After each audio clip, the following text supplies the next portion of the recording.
It's a double whammy. We're now being bossed around by the Taliban and we've lost our greatest ally, America. We no longer have a special relationship. Headlines this morning include Biden refuses to extend evacuation deadline. Biden snubs Boris's plea to extend mercy mission.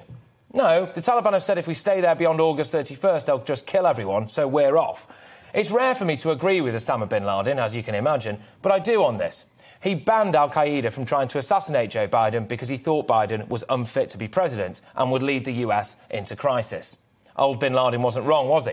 Biden apparently wouldn't take Boris's calls for days after he announced the US was cutting and running from Afghanistan.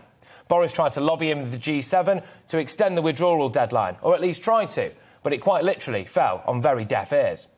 We're now seeing empty words and empty platitudes from our government, and we're being taken for fools. Dominic Raab said, and I quote, "We are striving to secure a more inclusive Afghan government that can maintain stability and avoid the kind of human rights abuses that the Taliban have committed before, particularly against women." I saw a video yesterday of a woman being flogged in an Afghan village, surrounded by a crowd of men. It was like sport. It's been reported that an Afghan woman was burnt to death for, quote, bad cooking. Raab went on, "We want to protect the gains of the last 20 years and stand with the Afghan people, supporting their aspiration for a better life." Watch out for this coming your way now. For the last 20 years, the women of Afghanistan have had an education. For the last 20 years, women haven't had to wear the full face covering. For the last 20 years, children have gone to school. Yeah, all right, but that stops now, doesn't it? What's the logic there? Oh, well, they had a good run, didn't they? Good innings, chaps. Would our politicians tolerate that line of reasoning with their own families? Dominic Raab wouldn't be OK with the idea that his kids had a few years of good education before, the Taliban took over the school and probably burnt it to the ground. He's on the show later, so I could ask him that, I suppose.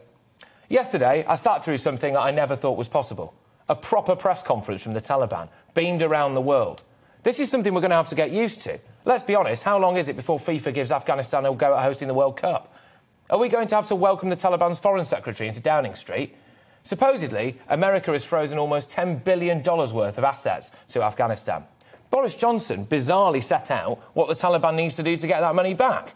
Afghanistan, I'm quoting now, can't lurch back into becoming a breeding ground of terror. Afghanistan can't become a narco state. Girls have to be educated up to the age of 18.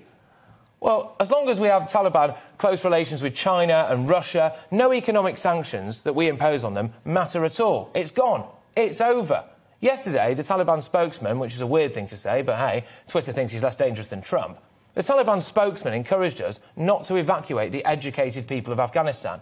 I personally would like to encourage the Taliban not to stone people to death, keep women as sex slaves or blow stuff up, but I can't. And I can't do that because we've lost the war to the Taliban. And we've also lost our greatest ally in the process.